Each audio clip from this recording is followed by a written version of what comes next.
नमस्कार. आपण पाहत आहात DNK न्यूज मराठी. पाहूया आजच्या सविस्तर बातम्या. भारतावरील 50% टॅरिफमुळे रशियाला बसला मोठा धक्का. आणखी दबाव टाकणार अमेरिकी राष्ट्राध्यक्ष डोनाल्ड ट्रम्प यांची धमकी. भारतावर लावण्यात आलेले टॅरिफचा रशियाच्या अर्थव्यवस्थेला मोठा फटका बसला असून त्यांच्यावरील दबाव आपण आणखी वाढवणार आहोत, अशी धमकी अमेरिकी राष्ट्राध्यक्ष डोनाल्ड ट्रम्प यांनी दिली आहे. ट्रम्प यांनी मंगळवारी एका पत्रकार परिषदेत सांगितले की रशियाची अर्थव्यवस्था आता नीट चाललेली नाही, कारण ती अमेरिकेकडून भारतात निर्यात टॅरिफमुळे विस्कळीत झाली आहे.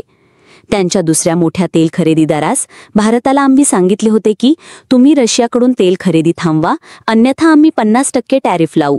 मात्र त्यांनी ऐकले नाही आणि तेल खरेदी सुरूच ठेवली. त्यामुळे आम्ही 50% टॅरिफ लावले. कंगाल पाक खरेच भारताला तेल पुरवठा करू शकतो का? अमेरिकेचे राष्ट्राध्यक्ष डोनाल्ड ट्रम्प हे पाकिस्तानमध्ये तेलाचे साठे शोधणार असून भविष्यात पाकिस्तान भारतालाही तेल आयात करू शकतो, असा त्यांचा दावा आहे. मात्र त्यांच्या दाव्यात किती ताकद आहे हे येत्या काळात कळेल. राज्यात 19,200 कोटींच्या गुंतवणुकीचा मार्ग मोकळा. महाराष्ट्र शासन आणि कॅपिटल अँड इन्व्हेस्टमेंट लिमिटेड यांच्यामध्ये सामंजस्य करार करण्यात आला आहे. या कराराअंतर्गत सुमारे 19,200 कोटींची प्रस्तावित गुंतवणूक होणार असून कॅपिटल अँड इन्व्हेस्टमेंट आणि महाराष्ट्रातील त्यांच्या सहयोगी कंपन्यांकडून या गुंतवणुकीला चालना मिळणार आहे, असे प्रतिपादन मुख्यमंत्री देवेंद्र फडणवीस यांनी ऐरोलीत मंगळवारी केले.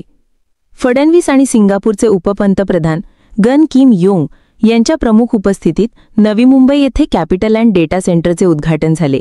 त्यावेळी ते बोलत होते. या उद्घाटन प्रसंगी आदी मान्यवर उपस्थित होते. पोलिसांची 15,631 पदे भरणार. वयोमर्यादा ओलांडलेल्यांनाही मिळणार संधी.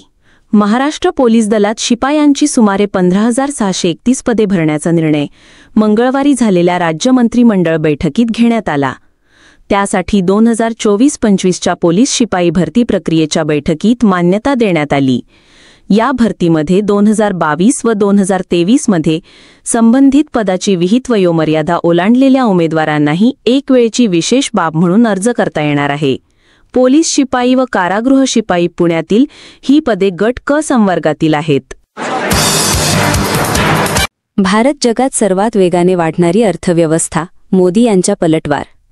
ट्रम्प यांच्या डेड इकॉनॉमीला अप्रत्यक्ष उत्तर.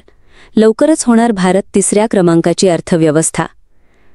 भारत ही डेड इकॉनॉमी असल्याचा डंका पिटणारे अमेरिकेचे राष्ट्राध्यक्ष डोनाल्ड ट्रम्प यांच्यावर आता अप्रत्यक्ष पलटवार करण्यास सुरुवात झाली आहे. भारत ही जगातील सर्वांत वेगाने वाढणारी अर्थव्यवस्था असून जगातील 3ऱ्या क्रमांकाची अर्थव्यवस्था होण्याकडे वेगाने पुढे जात असल्याचे पंतप्रधान नरेंद्र मोदी यांनी रविवारी सांगितले. ट्रम्प यांच्या वक्तव्यानंतर पंतप्रधान मोदी यांच्या या विधानाला जागतिक पातळीवर प्रतिहल्ला म्हणून पाहिले जात आहे.